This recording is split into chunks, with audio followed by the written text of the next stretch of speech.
శుభోదయం మిత్రులారా, వార్తా కథనాలపై విశ్లేషణ కార్యక్రమం టీజీటీవీ మార్నింగ్ న్యూస్ కు స్వాగతం. నేను మీ జర్నలిస్ట్ సత్య.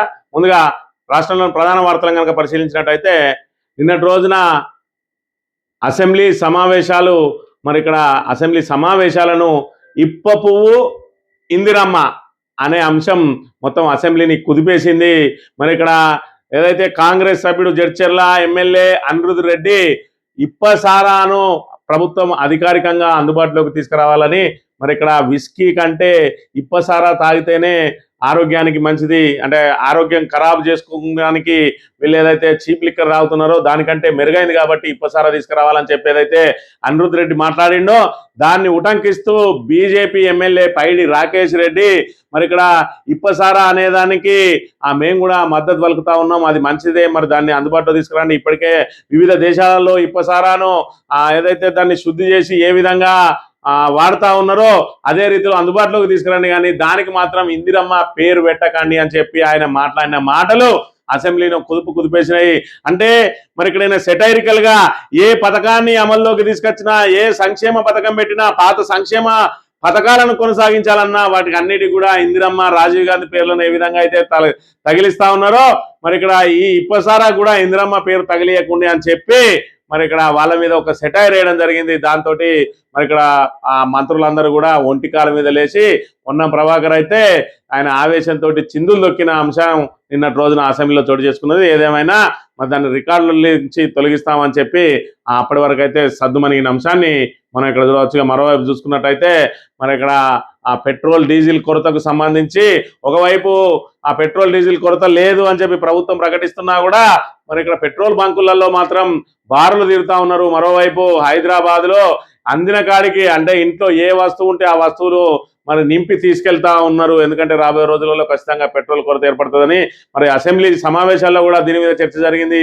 ప్రధానమంత్రి ఏదైతే కోవిడ్ నాటి పరిస్థితులు ఎదురయ్యే అవకాశం ఉన్నది అని చెప్పడం మూలంగానే ఇవాళ అందరూ కూడా ఏదైతే అడ్వాన్స్ గా తీసుకుపోయి పెట్టుకుంటా ఉన్నారు, ప్రజలను ఎడ్యుకేట్ చేయాలని చెప్పి కూడా ఆయన చెప్పిన పరిస్థితిని మనం ఇక్కడ చూడవచ్చు. ఈ రకంగా ఇక్కడ అసెంబ్లీ సమావేశాలు అయితే వాడి వేడిగా ఇంకా కొనసాగుతూనే ఉన్నాయి. అసలు విషయాలన్నీ పక్కకు జరిగి బీజేపీకి సంబంధించిన ఎమ్మెల్యేలు మాత్రం ఇటు వైన్స్లకు దేవుళ్ళ పేర్లని దేవుళ్ళ పేర్లు పెట్టొద్దని ఇప్పపు సారా మీద మాత్రమే వాళ్ళు మాట్లాడుతూ ఉన్నారని చెప్పి ప్రజా సమస్యలను ప్రస్తావించడం లేదని కూడా పెద్ద ఎత్తున ఆరోపణలు వస్తున్న పరిస్థితిని మనం ఇక్కడ ప్రధానంగా గమనించవచ్చు. వార్తా కథనాలను కనుక పరిశీలించినట్టయితే ముందుగా నమస్తే తెలంగాణలో పెట్రోల్ కొరత, ప్రజల వ్యత, సాయంత్రం లోపే బంకుల మూసివేత, తెరిచిన చోట వాహనాల బారులు, పోలీస్ పహారాలో ఇంధన పంపిణీ, కార్లు బైకులు లిమిటెడ్ గా పెట్రోల్ సంక్షోభంపై సమీక్షకు ఎగవేసిన సీఎం. ఢిల్లీ రాష్ట్రాల పర్యటనలకే ప్రాధాన్యం, డీలర్లకు పంపిణీపై కంపెనీల షరతులు, అడ్వాన్స్ చెల్లిస్తేనే ట్యాంకుల పంపిణీ అట, పతాక స్థాయికి పెట్రోల్ సంక్షోభం చేరుకున్నది అని చెప్పి ఇక్కడ పెట్రోల్ కొరత ఏ విధంగా ఉన్నదనే దానికి ఇదంతా కూడా నిదర్శనం. ఒక్కో పెట్రోల్ బంకులో కొందరికి లీటరే వస్తా ఉన్నట, కొందరికైతే 50 రూపాయల పెట్రోల్ మాత్రమే వస్తా ఉన్నారు. మరోవైపు ప్రభుత్వం మాత్రం పెట్రోల్ కొరత ఏం లేదని చెప్తా ఉన్నది. హైదరాబాద్ లో మాత్రం నో స్టాక్ బోర్డులు వెలుస్తా ఉన్నాయి. వెలిసి ఇక్కడ ఏదైతే డీలర్లకు కూడా పెట్రోల్ డీజిల్ కూడా ఏదైతే ఆయిల్ కంపెనీలు ఏవైతే ఉన్నాయో అవి ముందస్తుగా డబ్బులు చెల్లిస్తే, అడ్వాన్స్ చెల్లిస్తేనే పంపిస్తా ఉన్నారు అని చెప్పి చెప్తున్న పరిస్థితి. ఓవరాల్ గా ఇటు ప్రభుత్వం దాని మీద ఏదైతే స్పష్టమైన ప్రకటన చేయకపోవడం, మరోవైపు పార్లమెంట్ లో ప్రధానమంత్రి కోవిడ్ నాటి పరిస్థితులు ఎదురుగాబోతా ఉన్నాయి, ధైర్యంగా ఎదుర్కొందామని చెప్పడంతో అందరూ కూడా పెట్రోల్ డీజిల్ మీద ఎగబడతా ఉన్న పరిస్థితి. మరోవైపు ఎల్పిజి ఏదైతే గ్యాస్ సంబంధించిన డిస్ట్రిబ్యూటర్లు ఏవైతే ఉంటారో ఆ డిస్ట్రిబ్యూటర్ల దగ్గర జనాలందరూ కూడా ఖాళీ సిలిండర్లతోటి గుమిగుడుతున్న పరిస్థితి. మొత్తంగా పశ్చిమాసియాలో వచ్చిన యుద్ధ ప్రభావం భారతదేశం మీద తీవ్రంగా పడుతున్న పరిస్థితిని అయితే మనం ఇక్కడ ప్రధానంగా గమనించవచ్చు. మరోవైపు ఏదైతే బడ్జెట్ సమావేశాలు ఏదైతే రాష్ట్రానికి ఇక్కడ అత్యంత కీలకమైనటువంటి బడ్జెట్ సమావేశాలు జరుగుతూ ఉంటే ఇటు అసెంబ్లీని వదిలి సీఎం మాత్రం రోజుకో టూర్ తిరుగుతా ఉన్నాడు. అసెంబ్లీని వదిలి సీఎం టూర్లు, సభ జరిగింది 7 రోజులు, పర్యటనలోనే 3 రోజులు, ఒకరోజే ఏపీ కేరళకు షెడ్యూల్. అధికారులు కూడా డుమ్మా కొడతా ఉన్నారట. కేరళ పర్యటన కోసం సమీక్ష సైతం వాయిదా వేసిండు అని చెప్పి ఇక్కడ ఆయనే ఇటు ప్రెస్ తోటి ఏదైతే వాళ్ళతోటి మాట మంతి చేయడం, అదేవిధంగా ఆ చిట్ చాట్లు చేయడం, అదేవిధంగా పెళ్లిళ్ళు పేరంటాలని ఒకసారి, అదేవిధంగా కేరళకు అనోసారి, ఢిల్లీకి అనోసారి, ఢిల్లీలో ఉన్న అక్కడ ఏదైతే ప్రెస్ తోటి చిట్ చాట్ చేయడం, మరోవైపు గ్యాస్ కొరత తీవ్రంగా ఉన్నది పరిస్థితి. మరి దీన్ని ఏ విధంగా ఎదుర్కొనని మరి వాళ్ళు ముఖ్యమంత్రిని అడిగితే ముఖ్యమంత్రి చెప్పిన సమాధానం చూసి ఆహా ఇంతోటి ముఖ్యమంత్రి ఇక ఎవడు దొరకడరా అన్నట్టుగా ఉన్నది ఆయనది. గతంలోట మరి ఏదైతే పాతకాలాన్ని తలుచుకొని సూర్య భగవాను తలుచుకొని రాయి పట్టాట నిప్పు రాజేసుకొని ఇవాళ కట్టెల మీద మరి వంటలు చేసుకోవాలని చెప్పి మరి బ్రహ్మాండమైన సలహా ఇస్తా ఉన్నాడు రేవంత్ రెడ్డి. మరి దాన్ని బట్టి అర్థమవుతా ఉన్నది ఎంత బ్రహ్మాండమైన ముఖ్యమంత్రి మనం ఎన్నుకున్నాం అని చెప్పి. మరి నాకు అర్థం కాని తలకాయలేంది ఏంటంటే విషయం ఏంటంటే గతంలో చూసుకున్నట్టయితే ఆది మానవుడు నిప్పు రాజేయడానికి అప్పటికి అగ్గిపెట్టెలు లైటర్లు అందుబాటులో లేవు కాబట్టి రాయిని మరి ఇక్కడ చేసి ఆ రోజున ఇంధనం కొరత లేదు, అగ్గి కొరత ఉండేది, అగ్నిని సృష్టించడం ఏ విధంగా అని చెప్పి రాయిని రాకి అగ్గిని పుట్టించేవాడు. ఇవాళ అగ్గిపెట్టెలు అదేవిధంగా మరి ఇక్కడ లైటర్లు ఎలక్ట్రిక్ లైటర్లు అన్ని బోలెనన్ని అందుబాటులో ఉన్నదల్లా గ్యాస్ కొరతనే. మరి గ్యాస్ కొరత కోసం రాయిని ఎందుకు మరి ఇక్కడ నిప్పు రాజేయడమో అది రేవంత్ రెడ్డికే తెలవాలి. మరి ఇక్కడ ఆయన గుడ్లగూప కాళ్ళు కింద పెట్టి ఏదైతే ఊలాడబడుతుంది అని చెప్తాడు, గుడ్లగూపకు గబిలానికి తేడా తెలియదు. ఆయన మాట్లాడే మాటలకు మరి ఆయన నోటికి వచ్చిందే సామెత తప్ప ఏదైతే ఒరిజినల్ విషయం ఏది ఉన్నదో అది చెప్పడానికి మాత్రం ఆయన ఇష్టపడాడు. రాళ్ళు కొట్టుకొని అగ్గి పుట్టించాలంటున్నారు రేవంత్. గ్యాస్ పెట్రోల్ కొరత తీవ్రమవుతున్నందున సూర్య భగవాను ప్రార్థించి రాళ్లతో కొట్టుకొని అగ్గి పుట్టించి పొయ్యి వెలిగించుకొని వంట చేసుకొని తినేందుకు ప్రజలు సిద్ధం కావాలని మరి ఆయన పిలుపునిస్తాడు. రాయి కొట్టుకుని ఎందుకు అగ్గిపెట్టెలు లేవా అంటే మరి ఈయనకు అసలు తెలివి లేదు కదా. ఈయన తెలివిలేని మాటలతోటి నేను ఏదో బ్రహ్మాండంగా గొప్పగా మాట్లాడుతున్నా అనుకొని మరి అక్కడ అసలే రేవంత్ అన్నకు హిందీ రాదు, ఇంగ్లీష్ రాదు. మరి అక్కడ నేషనల్ మీడియా అడిగితే ఏం చెప్పాలో తెలియక సూర్య భగవాన్కో ప్రణామ్ కర్కే రాయికి ఏదో లగాకే నిప్పు రగాకే అని చెప్పి నోటికి వచ్చింది మాట్లాడుతూ ఉన్న పరిస్థితిని మనం ఇక్కడ గమనించాలి. ఇక పెట్రోల్ డీజిల్ కొరత లేదు రాష్ట్రంలో, సరిపడా ఇంధనం నిల్వలు ఉన్నాయట, వదంతులు నమ్మొద్దు, ఆందోళన వద్దు అని చెప్పి ఉత్తమ్ కుమార్ రెడ్డి చెప్తా ఉన్నాడు. కానీ ఇక్కడ మాత్రం నో స్టాక్ బోర్డులు మాత్రం ఎక్కడికక్కడ నో స్టాక్ బోర్డులు వెలుస్తా ఉన్నాయి. మరి నీ ఇంధన కొరత లేదు అంటే నమ్మే పరిస్థితుల్లో ప్రజలు లేరు కాబట్టి వాళ్ళు ప్రత్యామ్నాయంగా మరి ఇక్కడ ఇంధనం అవసరానికి మించి కొనుగోలు చేసి ఇంట్లో స్టోర్ చేసుకుంటున్న పరిస్థితి ఇక నెలకొని ఉన్నది.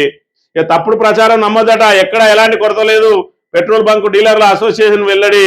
మరి మీ దగ్గరనే ఎందుకు నో స్టాక్ బోర్డులు ఉంటున్నాయి అని అంటే మరి ఇక్కడ ఏదైతే ఎగబడతా ఉన్నారో జనాన్ని కంట్రోల్ చేయడానికి వీళ్ళు కొరత లేదు అని చెప్పి అబద్ధాలు ఆడక తప్పని పరిస్థితి నెలకొన్నదనే విషయాన్ని మనం ఇక్కడ గమనించాలి. ఇక విచ్చలవిడి టీడీఆర్ తో పర్యావరణ విధ్వంసం, ఎలాంటి అధ్యయనం జరపకుండానే నిబంధనలో మార్పులు, డ్రైనేజీ రోడ్లు ట్రాఫిక్ పై ప్రభావాన్ని కూడా లెక్కించరా. దక్కన్ పీఠభూమిలో ఉన్న హైదరాబాద్ కు భౌగోళికంగా తిప్పలు. సీఎం రేవంత్ రెడ్డికి పర్యావరణవేత్త దొంతి నరసింహారెడ్డి లేక అట. జీవ పదార్థ సరస్సులు, చెరువులు, కుంటలు, నదుల పరివాహక ప్రాంతాల్లోని FTL నది గరిష్ట వరద మట్టం బఫర్ జోన్ భూములకు కూడా టీడీఆర్ కల్పించడం వల్ల జలవనరులకు తీవ్ర నష్టం జరుగుతున్నది. ప్రభుత్వం ఉన్న జీవోను సవరించి టీడీఆర్ల పేరిట నగరంలో మరింత సులభంగా విధ్వంసం చేసే ప్రణాళికలు చేస్తా ఉన్నది. టీడీఆర్ లోడింగ్ ను 3 నుంచి 5% తగ్గించడం వెనుక రియల్ కుట్రలు దాగి ఉన్నాయని చెప్పి మరి ఇక్కడ టీడీఆర్ అంటే ఏంటిది? టీడీఆర్ అంటే ట్రాన్స్ఫరబుల్ డెవలప్మెంట్ రైట్స్.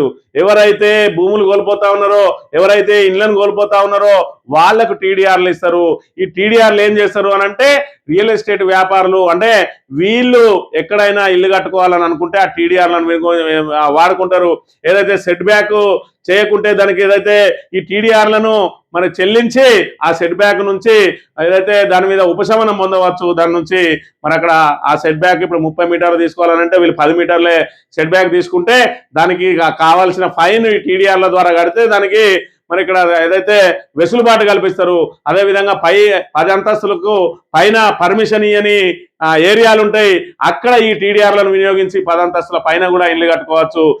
ఎవరైతే ఈ టీడీఆర్లు మరి ఆ బిల్డర్ కావాలంటే మరి బిల్డర్కు డైరెక్ట్ గా టీడీఆర్లు కొనుగోలు చేయాలంటే బ్యాంకు నుంచో ఇంకెక్కడి నుంచో ఇయ్యరు. ఎవరైతే నిర్వాసితులు ఉంటారో వాళ్ళ దగ్గరనే టీడీఆర్లు ఉంటాయి కాబట్టి వాళ్ళ దగ్గర నుంచి వీళ్ళు టీడీఆర్లు తీసుకోవాలి. మరి ఇక్కడ ఏదైతే ఈ నిర్వాసితులకు ఈ బిల్డర్లకు మధ్యలో ఈ టీడీఆర్లు ఎవరు అమ్మాలి అని అంటే అక్కడి నుంచే ఉట్టుకొచ్చింది దళారి వ్యవస్థ అనేది. ఇలా టీడీఆర్లను తప్పనిసరి చేసింది ప్రభుత్వం. ఈ టీడీఆర్లు ఎవరెవరికి ఇస్తా ఉన్నారో ఇవన్నీ మరి వీళ్ళకి సంబంధించిన వివరాలన్నింటినీ కూడా ఈ దళారికి ముడుతా ఉన్నది. దళారి వాళ్ళతోటి బేరాలు చేసుకొని వాళ్ళ దగ్గర ఉన్న టీడీఆర్లని వీళ్ళు తీసుకొని ఎక్కువ ధరకు బిల్డర్ కు అమ్ముకొని ఇవాళ టీడీఆర్లో కూడా పెద్ద స్కామ్ జరగబోతా ఉన్నది. అందుకే టీడీఆర్లు తప్పనిసరి చేసి ఆ టీడీఆర్లన్నీ తమ అనుయాయుల చేతికి చేరే విధంగా చేసి బిల్డర్లను నిలువుగా దోసుకుంటే బిల్డర్లు ఏం చేస్తా ఉన్నారు, తాగినోడే కట్టే తాళ్ల పన్ను అన్నట్టు ఇవాళ 100 నుంచి 400 స్క్వేర్ ఫీట్కు పెంచి మరి ఇక్కడ అపార్ట్మెంట్లను అదైతే విక్రయిస్తున్న పరిస్థితిని మనం ఇక్కడ ప్రధానంగా చూడాలి.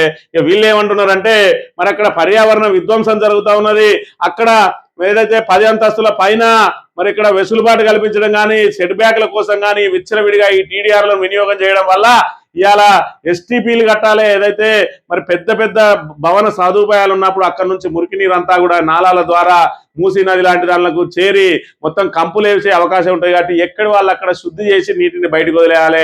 అంటే మరి ఇక్కడ మధు పార్క్ రిడ్జ్ లాంటి అపార్ట్మెంట్లు కానీ పెద్ద పెద్ద అపార్ట్మెంట్లు ఉన్న దగ్గర వాళ్ళంతా డ్రైనేజ్ నీటిని డైరెక్ట్ గా బయటకు వదలకుండా వాళ్ళక్కడ సీవరేజ్ ట్రీట్మెంట్ ప్లాంట్లను ఏర్పాటు చేసుకొని దాని ద్వారా నీటిని బయటకు వదిలేస్తే ఆ చెడు అంతా కూడా అక్కడనే ఆగిపోయి మంచి నీరు శుద్ధి నీరు బయటకు వెళ్ళిపోయే అవకాశం ఉంటుంది. అలాంటి వెసులుబాట్లు అలాంటి వాటికి కూడా వెసులుబాటు కల్పిస్తా ఉన్నాయి ఇలా టీడీఆర్లు. దాంతో పెద్ద పెద్ద భవన సదుపాయాలన్నింటినీ మరి భారీ జనం అంతా నివసించే చోటంతా కూడా వాళ్ళు ఇడిచిపెట్టే ఆ దుర్గంధం అంతా కూడా మరి నాలాల ద్వారా మొత్తం సిటీని ఏదైతే పర్యావరణ రహితంగా తయారు చేస్తా ఉన్నది, పర్యావరణానికి విధ్వంసం కల్పిస్తా ఉన్నదని చెప్పి పర్యావరణవేత్తలు మరి ఇక్కడ ఆవేదన పడుతున్న పరిస్థితిని మనం ఇక్కడ చూడాలి.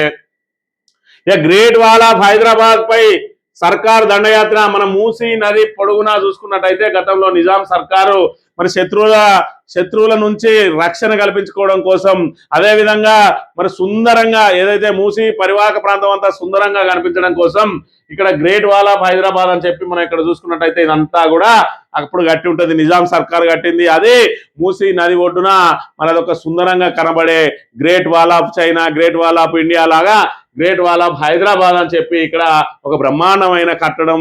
మరి ఇక్కడ ఏదైతే ఆ పాతకాలపు నాటి కట్టడాలు ఉంటాయి, ఇవాళ వీళ్ళు చేసే ఏదైతే ఉన్నదో మూసీ సుందరీకరణ పేరుతోటి ఆ చుట్టుపక్కల జరిగే విధ్వంసంతో ఇవాళ ఈ గ్రేట్ వాల్ ఆఫ్ హైదరాబాద్ పై కూడా దండయాత్ర చేయబోతా ఉన్నదట.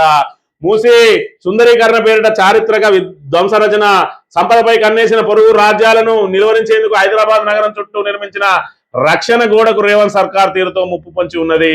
మరాఠాల దాడుల కాలంలో మొఘల్ పాలకులు తలపెట్టిన ఈ రక్షణ గోడ నిర్మాణం కుతుబ్ షాహీల కాలంలో పూర్తయింది. చార్మినార్ చుట్టూ విస్తరించిన విద్య వైద్య వాణిజ్య సముదాయాల మధ్య ఎదిగిన నగరానికి కాపు కాసిన రాతి గుండె ఇది. నగరం చుట్టూ మొఘల్ అసఫ్జాయిల రక్షణ కూడా మూసీ నది ఆనందాన్ని పెంచేందుకు కృషి చేసిన Nizam. City College, high court, Osmania దవాఖానా నిర్మాణం ప్రజలకు వరంలా నిజాం కాలపు సుందరీకరణ పనులు నేడు ప్రజలకు శాపంలా మారుతున్న కాంగ్రెస్ ప్రభుత్వ ప్రాజెక్టు అని చెప్పి ఇగో ఈ రకంగా మూసీ సుందరీకరణ పేరుతో రేపటి రోజున ఈ గ్రేట్ వాల్ ఆఫ్ హైదరాబాద్ మరి హైదరాబాద్ కు ఒక చారిత్రక కట్టడమైనటువంటి ఈ గ్రేట్ వాల్ ఆఫ్ హైదరాబాద్ కూడా కనుమరుగు కాబోతా ఉన్నది. ఏదైతే ఆ మూసీ ఒడ్డున ఉన్నటువంటి ప్రజలను మొత్తంగా నడి రోడ్డు మీదకి గెంటేస్తూ అక్కడ వ్యాపార వాణిజ్య సముదాయాలు మరి పెద్ద పెద్ద హోటళ్లు పెద్ద పెద్ద అమ్యూజ్మెంట్ పార్కులు రెస్టారెంట్లు ఏవైతే రాబోతా ఉన్నాయో నైట్ క్లబ్బులు పబ్బులు ఏవైతే రాబోతా ఉన్నాయో వాటి కోసం ఇలాంటి చారిత్రక కట్టడాలను కూడా ధ్వంసం చేయడానికి సిద్ధమైతా ఉన్నదట. ఇక ఇందిరమ్మ ఇళ్లపై సందేహాలు, ఎమ్మెల్యేల అనుమానాలను నివృత్తి చేయాలి, గతంలోనే సమీక్షించాలని సూచించిన మంత్రి పట్టించుకోలే, ఆదేశాలు పాటించలే, పొంగులేటిని తప్పుపట్టిన స్పీకర్ గడ్డం ప్రసాద్. డబుల్ బెడ్రూమ్ ఇందిరమ్మ ఇళ్లపై శాసనసభ ప్రశ్నోత్తరాల్లో సుదీర్ఘ చర్చ అని చెప్పి మరి ఇక్కడ ఇందిరమ్మ ఇల్లు అదేవిధంగా గత ప్రభుత్వం ఏదైతే మరి డబుల్ బెడ్రూమ్లు ఇల్లు ఏ పార్టీ కట్టింది అని చెప్పి దాని మీద ఏదైతే ప్రశ్నలు ఉత్పన్నమైనాయో దానికి సంబంధించి నివృత్తి చేయాలని చెప్పి మరి గృహ నిర్మాణ శాఖ మంత్రి అయినటువంటి ఆ పొంగులేటి శ్రీనివాసరెడ్డికి గతంలోనే స్పీకర్ ఆదేశిస్తే స్పీకర్ ఆదేశాలను బుట్టదాఖలు చేసిందట. నిన్నటి రోజున మళ్ళీ అసెంబ్లీ వేదికగా ఆయన సాక్షాత్తు మరి టీవీలలో లైవ్ అయితే కూడా ఆయన మంత్రి మీద అసహనం వ్యక్తం చేసిండు. గతంలోనే మీరు సమీక్ష చేయమన్నాం, ఇవాళ సమీక్ష చేయండి, ఇవాళ ఇందిరమ్మ ఇళ్ల మీద డబుల్ బెడ్రూమ్ల మీద అనేక అనుబంధ ప్రశ్నలు వచ్చినాయి, మీరు కనుక రివ్యూ చేసినట్టే ఉంటే ఇలాంటిది ఉత్పన్నం అయ్యేది కాదు అని చెప్పి చెప్తున్న పరిస్థితిని మనం ఇక్కడ చూడాలి. ఇక రండి కేసీఆర్ కట్టిన ఇండ్లు చూపిస్తాం, అధికార పార్టీకి మాజీ మంత్రి తలసాని సవాల్, ఇందిరమ్మ కమిటీ చెప్పిన వాళ్ళకే ఇందిరమ్మ ఇళ్లకు సరిపడా పైసలేవి, బీఆర్ఎస్ ప్రభుత్వ హయాంలో 2 లక్షల డబుల్ బెడ్రూమ్ ఇల్లు అంటూ మరి ఇక్కడ మంత్రి పొంగిలేడే చెప్పిండు 2 లక్షల పైగా ఇల్లు కట్టిండు అని. ఇక సీతక్క మాట్లాడుతుంది లేచి ఒక్కిల్లు కూడా మీరు డబుల్ బెడ్రూమ్ కట్టలేదని అంటది. వాళ్ళకు నోటికి వచ్చిందే మాట, వాళ్ళకు ప్రజలు చూస్తున్నానే మరి ఇది లేదు, మరి మనం అబద్ధాలు ఆడుతున్నాం ప్రజలకు తెలిసిపోతున్నాయి అని మరి ఎలాంటి మరి అసొంటి ఆలోచన కూడా చేస్తలేరు కాంగ్రెస్ నాయకులు. మేము ఎన్ని అబద్ధాలు అమ్మితే అన్ని ఆడితే అన్ని ప్రజలు నమ్ముతారని అనుకుంటున్నారు తప్ప ప్రజలు అన్ని గమనిస్తా ఉన్నారు. ఇలా సోషల్ మీడియా యుగం, ప్రతిదీ కూడా మనం మాట్లాడితే వెంటనే దాని ఆధారాలను కూడా కలిపి మరి ఇక్కడ సోషల్ మీడియాలో పోస్ట్ చేస్తున్నారు అనే సోయి లేకుండా మాట్లాడుతూ ఉన్నారు మంత్రులందరూ కూడా అనే విషయాన్ని మనం ఇక్కడ ప్రధానంగా గమనించాలి. ఇక ఫిరాయింపు ఎమ్మెల్యేలకు హైకోర్టు తాకీదులు, ట్రిబ్యునల్ చైర్మన్ హోదాలో స్పీకర్ కూడా నోటీసులు, కౌంటర్ దాఖలు చేయాలని న్యాయస్థానం ఆదేశం, తదుపరి విచారణ ఏప్రిల్ 16కు వాయిదాట. మరి ఇక్కడ స్పీకర్ ఏదైతే గుడ్డిగా నిర్ణయం తీసుకున్నాడో ఇవాళ స్పీకర్ పరువును మరి ఇక్కడ గంగపాలు చేసినటువంటి మరి స్పీకర్ గౌరవాన్ని గంగపాలు చేసినటువంటి గడ్డం ప్రసాద్ను మరి ఇక్కడ ఆయనకు తాకీదులు జారీ చేసింది. అదేవిధంగా ఫిరాయింపు ఎమ్మెల్యేలకు కూడా తాకీదులు జారీ చేసింది. ఏప్రిల్ 16వ తేదీన హైకోర్టులో మరి ఇక్కడ విచారణ జరగనున్నది. ఈ స్పీకర్ ఏదైతే తప్పుడు నిర్ణయాలు తీసుకున్నాడో దాన్ని నన్ను ప్రశ్నించే అధికారం ఎవరికి లేదనుకుంటున్నారు, కానీ అల్టిమేట్ గా కోర్టులకు అన్ని పవర్స్ ఉంటాయని చెప్పి దీని ద్వారా తేడతెల్లం కాబోతా ఉన్నది. తల్లిని చంపి ఇంట్లో పాతిపెట్టి ప్రేమకు అడ్డొస్తున్నదని బాలిక ఆమె ప్రియుడు కలిసి ఘాతకమట. హైదరాబాద్ లో 10 నెలల తర్వాత వెలుగులోకి వచ్చింది. ఏదైతే తన ప్రేమకు అడ్డస్తానని చెప్పి తన బాయ్ ఫ్రెండ్ తోటి తల్లిని చంపి ఇంట్లోనే బొందబెట్టి మీదికెళ్ళి సిమెంట్ కప్పిందట. మరి ఇక్కడ ఆమె మిస్సింగ్ కేసు కింద నమోదైంది. మరి ఇక్కడ పోలీసులకు అంత చిక్కలే కానీ వాళ్ళ అమ్మకు సంబంధించిన బండి అమ్మడానికి ఏదైతే ప్రయత్నం చేసిండ్రో అప్పుడు వాళ్ళ తడబాటుతోటి పోలీసులు రంగప్రవేశం చేసి వాళ్ళని గట్టిగా అరుచుకుంటే మరి విషయం అంతా కూడా బట్టబయలైందట. ఇక 16,978 ఉద్యోగాలే మేము ఇచ్చింది, 50,785 పోస్టులు బీఆర్ఎస్ ఇచ్చినవే అసెంబ్లీలో సర్కార్ చెప్పక తప్పని పరిస్థితి. మరి మీరు ఎప్పటి నుంచి ఏటికి నోటిఫికేషన్లు వేసిరు, ఏటికి ఎప్పుడు నిర్వహించిన అని చెప్పి అడిగితే ఖచ్చితంగా చెప్పాల్సిందే. మరి ఓవరాల్ గా మేము 70,000 ఏదైతే ఉద్యోగాలు ఇచ్చినామని చెప్పి జబ్బలు తలుచుకుంటాడో రేవంత్ రెడ్డి, ఆయన ఇచ్చింది 16,978 ఉద్యోగాలే అని చెప్పి పూర్తిగా తేడతెల్లమైంది. కాంగ్రెస్ ఏదైతే మరి ఇక్కడ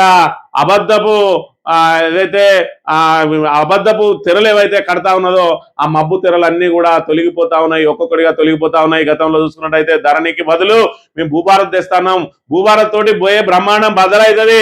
ఈ భూభారత్ అనేది భారతదేశం మీద ఎవరికి తెలియదు మేము తీసుకొచ్చింది అసొంటి మరొక బ్రహ్మాండమైనటువంటి దాని ఒక యాప్ను తీసుకురాబోతా ఉన్నాం అని చెప్పింది. లాస్ట్కి వస్తే ఈయన ఏం చెప్పిండు, మీ ధరణికే మేము పేరు మార్చుకున్నాం తప్ప మేము పీకింది ఏమి లేదని సాక్షాత్ ఒప్పుకోవాల్సి వచ్చింది. ఇవాళ కూడా కేసీఆర్ ఉద్యోగాలు ఇచ్చిండు, మాది కాదు, మేము ఓన్లీ నియామక పత్రాలే ఇచ్చినామని కూడా ఒప్పుకోక తప్పని పరిస్థితి వచ్చింది వాళ్ళకన్న విషయాన్ని మనం ఇక్కడ గమనించాలి. ఇక ఫిరాయింపుదారులతో కాంగ్రెస్ ను నింపేశారు. దానం బీఆర్ఎస్ ఎమ్మెల్యేగా ఉంటూ కాంగ్రెస్ గుర్తుపై పోటీ చేయడం ఏంటి, వేం నరేందర్ రెడ్డి ఎవరు, పార్టీకి చేసింది ఏంటిది, పోచారానికి కాంగ్రెస్ కి ఏం సంబంధం, రేవంత్ పెట్టిన టార్చర్ అంతా ఇంత కాదు, ఆత్మగౌరవం లేని చోట పనిచేయలేను, ఇకపై సీఎం రేవంత్ రెడ్డిపైనే నా పోరాటం, ఇక ఎంతమందిని తొక్కుతావో చూస్తా, రాజీనామా సభలో విరుచుకుపడ్డ జీవన్ రెడ్డి అని చెప్పి మరి ఆవేదనతోటి ఏదైతే మరి బాధాతప్త హృదయంతో నిన్నటి రోజున 42 ఏళ్ల పాటు పనిచేసినటువంటి కాంగ్రెస్ పార్టీకి మరి రాజీనామా చేసి ఆయన మరి ఏదైతే ఆయన ఆ సంఖ్యల నుంచి విముక్తి పొందిండు.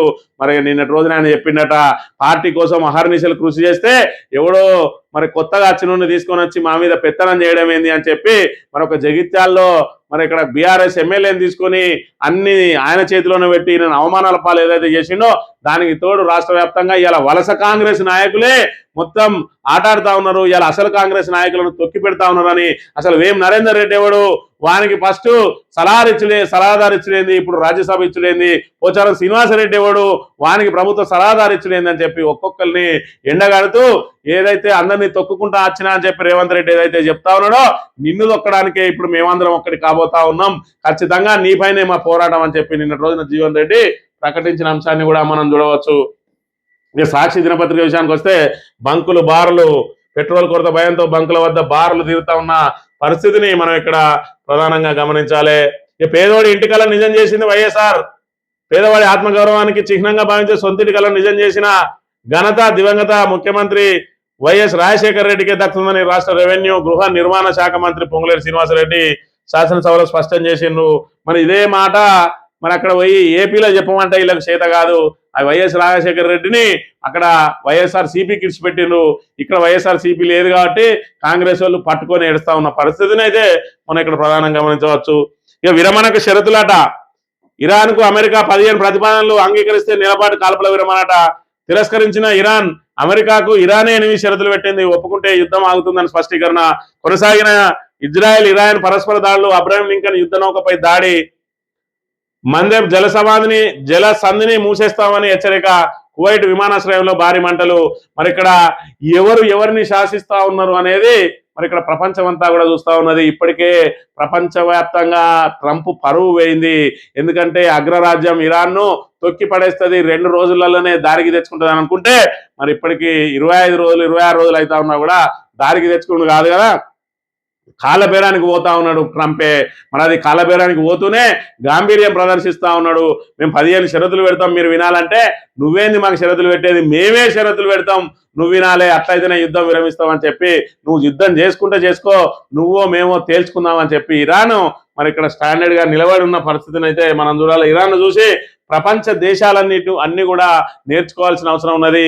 ఇవాళ మనం చిన్ననా పెద్దనా అనేది కాదు, మన ఆత్మగౌరవమే ముఖ్యమని మరి గతంలో టిఆర్ఎస్ గా ఉన్న రోజున మరి ఇక్కడ నీకు ఎన్ని సీట్లు వచ్చినాయి, ఏమున్నది నీ బలం ఎంత అని చెప్పి కేసీఆర్ ను అనేక రకాల అవమానాల పాలు చేసినా కూడా ఒక్కడిగా బయలుదేరి మొత్తం యావత్ తెలంగాణ ప్రజానీకాన్నంతా కూడా ఒక్కటి చేసి తెలంగాణ ఉద్యమంతో తెలంగాణ ఏదైతే రాష్ట్ర సాధన కోసం మరి ఇక్కడ ఢిల్లీ మెడలు వంచి కాంగ్రెస్ అగ్రనాయకుల మెడలు వంచి ఏ విధంగానైతే తెలంగాణను సాధించుకున్నాడో ఇవాళ మరి మొత్తం భారతదేశ వ్యాప్తంగా మరి ఇక్కడ ఏదైతే టిఆర్ఎస్ అనేది మరి ఇక్కడ మిగతా రాజకీయ పక్షాలకు మరి ఆదర్శంగా నిలిచింది.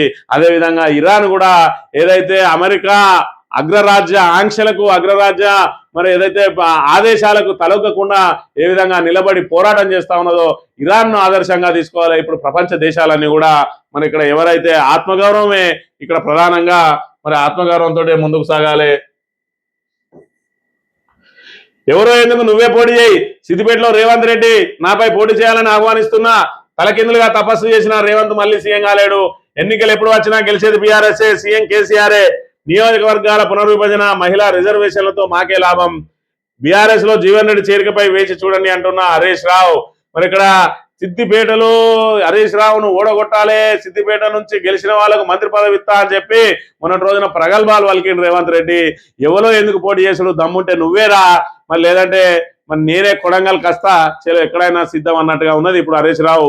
మరి ఇక్కడ రేవంత్ రెడ్డిను తల కింద తపస్సులు చేసినా మళ్ళీ ముఖ్యమంత్రి కాలేవని మరి హరీష్ రావు చెప్తాడు. హరీష్ రావు చెప్పాల్సిన అవసరం లేదు, ఆయనకే తెలుసు తల కిందలా తపస్సు చేసినా కూడా ముఖ్యమంత్రి కాలేడు.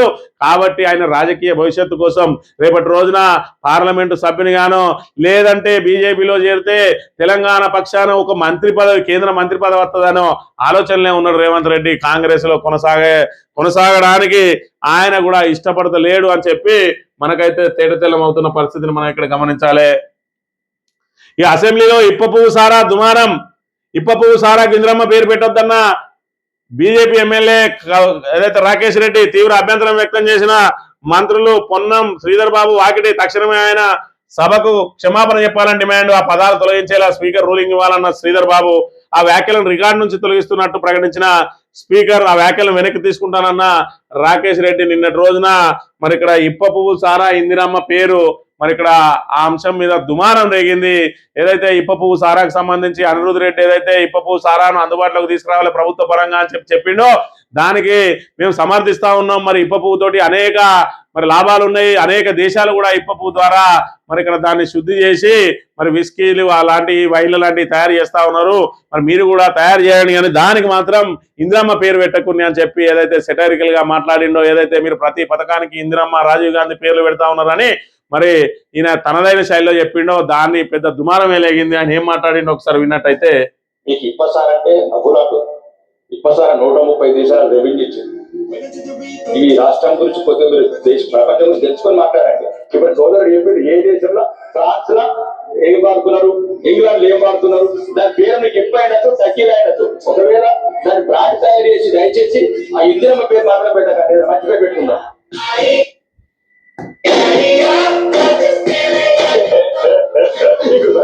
ఇందిరమ్మ పేరు మాత్రం పెట్టకండి, మర్చిపోయి పెట్టుకుందాం. దేనికి అయినా ఇందిరమ్మ రాజీవ్ గాంధీ పేర్లు ఏదైతే పెడతా ఉన్నారో మరి దాన్ని ఉద్దేశించి ఆఖరికి మరి మీరు తెలుసో తెలియకో ఆయన ఇందిరమ్మ ఇప్పపు సారా అని పెడతారు కావచ్చు. పాపం ఆమె మరి ఏదైతే మాజీ ప్రధానమంత్రి మరో గొప్ప యోధురాలు ఆమె పేరు పుష్కర మరి ఇప్పపు సారాకు పెట్టారు అని చెప్పి ఆయన సెటరికల్ గా మాట్లాడిన మాటలు కాంగ్రెస్ గుండెల్లో గుచ్చుకున్నాయి. నిన్నటి రోజున తెగ చించుకున్నారు. ఇటు పొన్నం ప్రభాకర్, శ్రీధర్ బాబు, వాకిడి శ్రీహరి ఇక చించుకున్న వాళ్ళు చించుకున్నట్టే ఆఖరికి రికార్డులలో తొలగించుకునే ప్రయత్నం చేసిన పరిస్థితిని అయితే మనం ఇక్కడ ప్రధానంగా గమనించాలి. మహిళా కోటా అమలుకు ప్రత్యేక భేటీ, మహిళా రిజర్వేషన్ల చట్టం అమలుకు వీలుగా కేంద్ర ప్రభుత్వం పార్లమెంట్ ప్రత్యేక సమావేశాన్ని నిర్వహించే అవకాశాలు కనిపిస్తున్నాయి. దీనిపై చర్చించేందుకు అఖిలపక్ష సమావేశం ఏర్పాటు చేయాలని కోరుతూ ప్రతిపక్ష పార్టీలు మంగళవారం ప్రభుత్వానికి లేఖ రాసిన విషయం తెలిసిందే. ఈ నేపథ్యంలో 5 రాష్ట్రాల అసెంబ్లీ ఎన్నికలు ముగిసిన అనంతరం ప్రత్యేక సమావేశాల నిర్వహణకు కేంద్రం మొగ్గు చూపుతున్నట్టు సమాచారం. మహిళా కోటా కోసం ఏమున్నది, మహిళా కోటా కోసం 33% రిజర్వేషన్ చేస్తారు. ఎన్ని స్థానాలు ఉంటాయో అందులో 33% చేస్తారు. కాకపోతే ఏ స్థానాలు రిజర్వ్ చేయాలనంటే అది జనాభా ప్రాతిపదికన ఆధారపడి ఉంటుంది. 2011 జనాభాలో అత్యధికంగా ఎక్కడైతే మహిళలు ఉంటారో ఆ ప్లేసులలో ముందస్తుగా మరి మహిళా రిజర్వేషన్లను ప్రకటించే అవకాశం ఉంటుంది. ఆంధ్రజ్యోతి విషయానికి వస్తే క్యూ కట్టిన రాజధాని హైదరాబాద్ లోను పెట్రోల్ బంకులో భారీగా క్యూ కట్టిన వాహనదారులట. మరి ఇక్కడ పెట్రోల్ కొరత, డీజిల్ కొరత ఏ విధంగా ఉండబోతా ఉన్నదో ఇక్కడ మనకు కనబడతా ఉన్న పరిస్థితిని, ఒక దిక్కు కొరత లేదని చెప్తూనే ఉన్నారు. అయినప్పటికీ కూడా బార్లు తీరుతా ఉన్నారు. కొన్నిటిని ఆల్రెడీ బంకులు బంద్ చేస్తా ఉన్నారు. నో స్టాక్ బోర్డులు పెడతా ఉన్న పరిస్థితిని కూడా మనం ఇక్కడ గమనించాలి. ఇక షరతుల యుద్ధం, 15 షరతులు పెట్టిండు ట్రంప్. ప్రతిగా డిమాండ్ చేసిన ఇరాన్ అట. ఇరానే మరి ఇక్కడ ఏదైతే డిమాండ్ చేస్తా ఉన్నది మా షరతులకే మీరు తలొగ్గాలని. తలవంచిన ట్రంప్ నెతన్యాహు ఒత్తిడితో యుద్ధంలోకి, ఖమేనీ హత్యతో ఇరాన్ కూలుతుందని అంచనా, తలకిందులైన వ్యూహాలు, అనూహ్యంగా ఇరాన్ ఎదురుదాడి, గల్ఫ్ దేశాలకు విస్తరించిన యుద్ధం, హార్మోజ్ మూసివేతతో యావత్ ప్రపంచంపై ప్రభావం, అమెరికాలో పెరుగుతున్న నిరసనలు, గత్యంతరం లేక వెనక్కి తగ్గిన అధ్యక్షులు. ఎంతటి నియంత అయినా ఇవాళ ఏదో ఒక చోట తలొగ్గక తప్పదు. మరి ఇక్కడ అనేక మంది నియంతలను చూసినాం. మరి ఇప్పుడు నియంత రాజ్యం, నియంత పరిపాలన సాగిస్తున్న వాళ్ళు కూడా మరి ఇక్కడ ఇటువంటి వాటిని గుణపాఠంగా నేర్చుకోవాలి. నేను చెప్పిందే వేదం, నా కింద పోలీసు వాళ్ళు ఉన్నారు, నేను ఏం చెప్తా జరుగుతుంది అని అంటే మరి ప్రజలే, అల్టిమేట్ గా ప్రజలే మరి ఇక్కడ ఓటర్లే మన తలరాతను రాస్తారు. మన తలరాతను మరి తిరుమల చేసే మరి వాళ్ళ ఆయుధం ఓటు. ఆ ఓటు ఓటర్ల చేతిలో, ప్రజల చేతిలో ఉంటుంది. ప్రజలు అన్ని గమనిస్తా ఉన్నారు. నీ నియంత పాలనలు ఎన్నటికి కూడా అవి మరి ఎల్లకాలం ఉండబోవు. ఇవాళ అక్కడ తల వంచిన ట్రంప్ కూడా ఏదైతే నియంత పరిపాలన చేస్తా ఉన్నాడో మరి ఆ ట్రంప్ను అక్కడ ప్రజల నుంచి వస్తున్న నిరసనతోటి తలొగ్గుతా ఉన్నాడు. ఇక్కడ నియంతకు కూడా రేపటి రోజున ప్రజలు తలరాతను తిరగరాసినప్పుడు తెలుస్తుంది నియంత పరిస్థితి మళ్ళీ 2014లో ఏ విధంగా ఉన్నదో అదే విధంగా. ఇక వందే మాతరం పాడడం తప్పనిసరేం కాదు. కేంద్ర హోంశాఖ ఉత్తర్వుల్లో అలా చెప్పలేదు. పాడకపోతే చట్టపరమైన చర్యలుంటాయని కూడా పేర్కొనలేదు. అనవసరంగా ఆందోళన చెందుతున్నారు. పిటిషన్ను విచారించలేమంటున్న సుప్రీంకోర్టు. దేశభక్తిపై బలవంతం చేయలేరన్న పిటిషనర్. జాతీయ గీతం విషయంలోనూ చేయలేరా పిటిషనర్ను ప్రశ్నించిన సిజేఐ.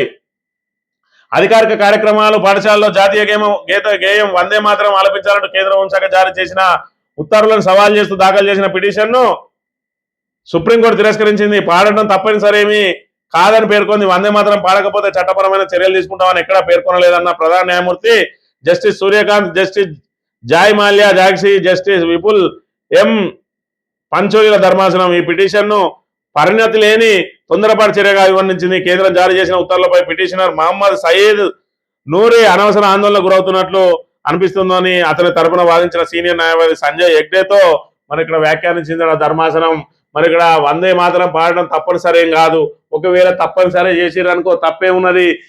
ఏదైతే ఇండియాలో జీవించే వాళ్ళు ముస్లింలు మేము వందే మాతరం పాడము అని చెప్పడం ఎంతవరకు కరెక్ట్ ఒక్కసారి ఆలోచన చేసుకోవాలి.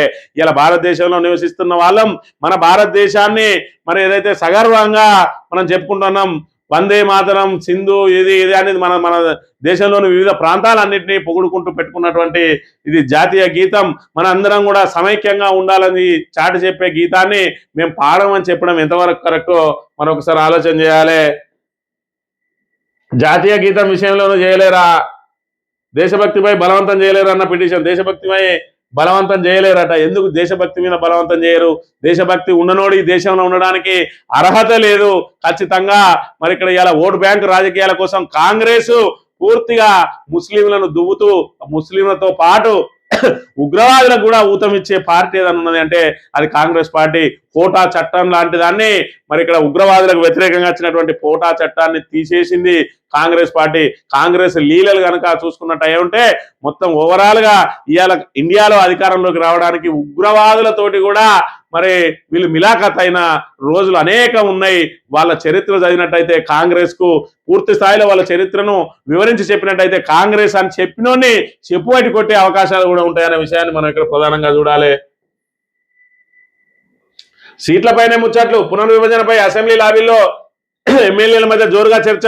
ఎన్ని సీట్లు ఎక్కడెక్కడ పెరుగుతాయి, పునర్విభజన జనాభా ప్రాతిపదికన ఉంటుందా, అధికార ప్రతిపక్ష లాబీల్లోనూ ఇదే అంశం. తమ పార్టీకి లాభిస్తుందని ఎవరికి వారి అంచనాలు. సీట్లు పెరిగి ఓటర్లు తగ్గితే మంచిదేనని, ఖర్చు కూడా తగ్గుతుందని కొందరు ఆశాభావం. రాష్ట్రంలో దక్షిణ తెలంగాణకు పట్టు పెరుగుతుందని మరికొందరి అభిప్రాయం. ఇక్కడ చూసుకున్నట్టయితే మరి ఏదైతే అసెంబ్లీకి సంబంధించి పార్లమెంట్కి సంబంధించి పునర్విభజన రాబోతా ఉన్నది. గతంలో చూసుకున్నట్టయితే 2021 జనాభా ప్రకారం ఈ పునర్విభజన జరుగుతుంది. మరి చేయాలంటే సంవత్సరం పాటు దాని మీద అధ్యయనం చేయాలి. కాబట్టి ఇప్పట్లో ఈ 2028, 29 ఎన్నికల్లోపు రావు అని చెప్పిండు. ఈ రోజున 2011 మరి జనాభానే ప్రాతిపదికన తీసుకొని నియోజకవర్గాల పునర్విభజన చేస్తామని చెప్పి సూచనప్రాయంగా కేంద్ర ప్రభుత్వం ఏదైతే తెలియజేసిందో మరి అప్పుడే 50% పెరుగుతుందని, ఎన్ని సీట్లు పెరగబోతా ఉన్నాయి అనేది మరి ఇక్కడ అంచనాలకు వస్తా ఉన్నారు. మరోవైపు ఏదైతే సీట్లు పెరిగితే లాభమా నష్టమా అనేది ఎవరికి వాళ్ళు అంచనా వేసుకుంటా ఉన్నారు. నిన్నటి రోజున కేటీఆర్ మాట్లాడుతూ మరి ఇక్కడ సీట్లు పెరిగితే మాకే లాభం. గతంలో చూసుకున్నట్టయితే మా దగ్గర లీడర్లు ఎక్కువై మేము అందరికీ కూడా అలకేట్ చేయలేకపోయినాం. ఇప్పుడున్న పరిస్థితులలో మేము మా ఏదైతే లీడర్లుగా ఏదైతే జనాల్లో ఉన్నటువంటి లీడర్లకు మాకు అందరికీ సీట్లు ఇచ్చే వెసులుబాటు కలుగుతుంది. అదేవిధంగా మహిళలను కూడా మా దగ్గర యాక్టివ్ మహిళలు కూడా ఉన్నారు, మాకు మహిళా రిజర్వేషన్ తోటి కూడా ఇబ్బంది ఏం లేదన్నట్టుగా ఉన్నది. అయినా దీని మీద ఎవరికి వాళ్ళు లాభమా నష్టమా అని చెప్పి పార్టీలు అంచనా వేసుకుంటా ఉన్నాయి. ఒక్కసారి ఏదైతే ఈ నియోజకవర్గాల పునర్విభజన జరిగితే అసలు రాజకీయం అంతా మరి ఇక్కడ మొత్తానికే ఆ రూపురేఖలే మారే అవకాశం ఉంటుంది. ఎందుకంటే ఇప్పుడున్న ఒక్క ఎమ్మెల్యే స్థానంలో మళ్ళా 1, 2 కలిపి ఇంకోటి రాబోతా ఉన్నది, 3వ నియోజకవర్గం. అంటే 2 నియోజకవర్గాలకు కొత్త నియోజకవర్గం రాబోతా ఉన్నది. కాబట్టి ఆ కొత్త నియోజకవర్గం మీద కన్నేసిన నాయకులు కొత్తగా అక్కడికి రావడం, ఇక్కడ ఉన్న నియోజకవర్గానికి సంబంధించిన వ్యక్తి మరి దానికి సంబంధించిన మహిళా రిజర్వేషన్లు కూడా మరి ఏవేవి రాబోతున్నాయో తేలితే మరి ఇప్పుడు ప్రాతినిధ్యం వహించే వాళ్ళకు వాళ్ళ నియోజకవర్గం వాళ్ళకే ఉంటుందా, మహిళకు రిజర్వ్ అవుతుందా తేలితే వాళ్ళు కొత్త నియోజకవర్గానికి ఎక్కడ పోవడం అని అంత ఈ చెప్లింగ్లతోటే ఇంకొక సంవత్సరం తర్వాత పూర్తి స్థాయిలో మరి ఎవరు ఏ నియోజకవర్గంలో అలకేట్ కావాలని దానికోసమే ఈ ప్రయత్నాలు జరుగుతాడు. గందరగోళం అంతా కూడా తెలంగాణలో నెలకొనబోతా ఉన్నది. ఇక ఈ గవర్నమెంట్ పరిపాలన మరి ఇక్కడ సజావుగా ఏదైతే నిర్వహించుకునేది మహా అయితే గరిష్టంగా సంవత్సరం మాత్రం అనే విషయాన్ని కూడా మనం ఇక్కడ చూడాలి. అవమానాలు భరించలేకే రాజీనామా. ఇప్పసారాకు ఇందిరమ్మ పేరు పెట్టద్దన్న రాకేష్ రెడ్డి. కార్యాలయాన్ని ఖాళీ చేయండి. కాంగ్రెస్ పార్టీకి కేంద్ర ప్రభుత్వం నోటీసు. ఎల్లుండిలోగా బంగ్లాను అప్పగించాలని ఆదేశం. యూత్ కాంగ్రెస్ ఆఫీసు కూడా తాకీదులట. వీళ్ళు ఏదైతే మరి ఇక్కడ ప్రభుత్వ స్థలాన్ని తీసుకొని కొత్త కాంగ్రెస్ ఆఫీస్ కట్టుకున్నారో పాతగా మరి ప్రభుత్వ భవనాలలో ఏదైతే కాంగ్రెస్ పార్టీ కార్యాలయాలు కొనసాగుతా ఉన్నాయో మీరు సొంత భవనం కట్టుకున్నారు ప్రభుత్వం ఇచ్చిన స్థలంలో, కాబట్టి ఈ పాత భవనాలను ఇచ్చేయాలని చెప్పి మరి కేంద్రం నోటీసులు జారీ చేసింది. 2 రోజులు టైం ఇచ్చింది. మరి వీళ్ళేమో కోర్టుకు పోతా అంటాను, మేము దానికి కూడా మేము కిరాయి కడతాం, అవి కూడా మాకే ఉండనిది, ఎందుకంటే మేము ఇక్కడ పాత ఆఫీసులలో మాకు బాగా దాంతో అనుబంధాలు ఉన్నాయి కాబట్టి దానికి కిరాయి కడతాం అంటున్నారు. ఎట్టి పరిస్థితుల్లో మీకు ఇచ్చేది లేదని చెప్పి మరి ఇక్కడ బీజేపీ చెప్తున్న పరిస్థితి. బీజేపీ ప్రభుత్వం ఈనాడు దినపత్రిక విషయానికి వస్తే డిమాండ్ల యుద్ధం జరుగుతూ ఉన్నది. మొత్తానికైతే మరి ఇక్కడ యుద్ధాన్ని ఆపడానికి ట్రంప్ సిద్ధంగానే ఉన్నాడు. కాకపోతే తన పంతం నెగ్గించుకోవడానికి కొన్ని షరతులు పెట్టడానికి అయితే ప్రయత్నం చేస్తా ఉన్న పరిస్థితి.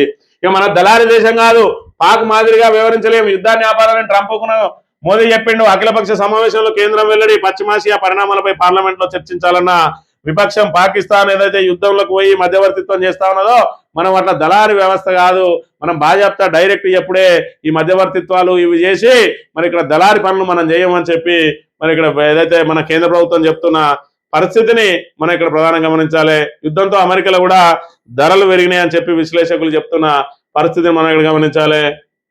586 కోట్లతో భద్రాచలాన్ని అభివృద్ధి చేస్తారట.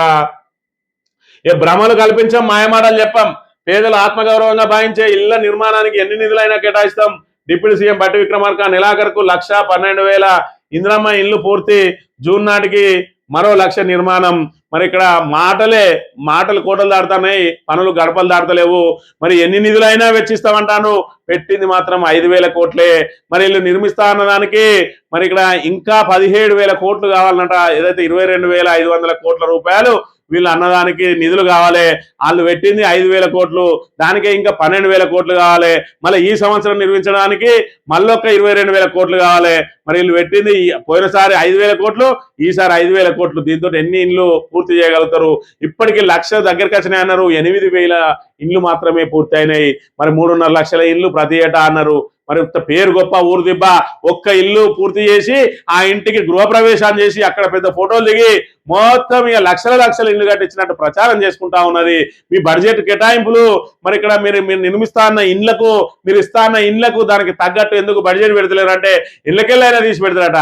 ఇళ్ళకెళ్ళే ఎందుకు తీసి పెట్టాలి? ఇందిరమ్మ ఇండ్ల కోసమే. మరి నువ్వు ఎన్ని ఇళ్ళు కడతా అన్నావో దానికి సరిపడా బడ్జెట్ ఎందుకు పెడతలేవు? ఇవాళ బడ్జెట్ పేరుతోటి అనేక రకాల మోసాలు జరుగుతూ ఉన్నాయి. బడ్జెట్ లో అలొకేషన్లు ఉన్నాయి, మరి ఏదైతే పేపర్ల మీద మాత్రం సంఖ్య పెరుగుతూ ఉంటది. ఇది ఎట్లా సాధ్యం అని అంటే మాత్రం దాని మీద ఏదో విధంగా సాధ్యం చేస్తామంటారు. అంటే మనం ఒక ఏదైతే బడ్జెట్ అనేది దేనికి ఎంత పెట్టుకోవాలనేది మనకు ఒక ఆలోచన ఉంటది, స్పష్టమైన ఆలోచన. దాన్ని ఆ బడ్జెట్ లో నుంచే మరి ఇక్కడ ఏదైతే మనకు అందుబాటులోకి మనకు అనుకున్న ప్రకారం రాకపోతే అందులో కొంచెం తగ్గుతుంది. కానీ ఇవాళ దాన్ని పెరిగే అవకాశం ఏ విధంగా ఉంటుందో ఒక్కసారి ఆలోచన చేయాలి. మనకు పోయిన సంవత్సరం ఇంత ఉండే, ఈ సంవత్సరం కొంత పెరిగే అవకాశం ఉంటుందని చెప్పి మనం ఏదైతే ఎంతైతే పెరుగుతుందో దానికి ఇంకొక 10% ఎక్స్ట్రా వేసుకొని మనం బడ్జెట్లో యాడ్ చేసుకుంటాం. కానీ ఇవాళ 5,000 కోట్లు పెట్టి మేము మరి 3.5 లక్షల ఇల్లు కట్టిస్తామని అంటే నమ్మడానికి ఎవరు సిద్ధంగా లేరు. ఇవాళ 1,00,000 ఇల్లు పూర్తయినాయి అనేది కూడా పూర్తిగా అబద్ధం. 8,000 ఇళ్ల కంటే మించి ఇప్పటి వరకు రాష్ట్రంలో పూర్తి చేయలేదు. కాంగ్రెస్ ప్రభుత్వం మేము భ్రమలు కల్పించమంటారు. అసలు వీళ్ళు అధికారంలోకి వచ్చిందే భ్రమలతోటి.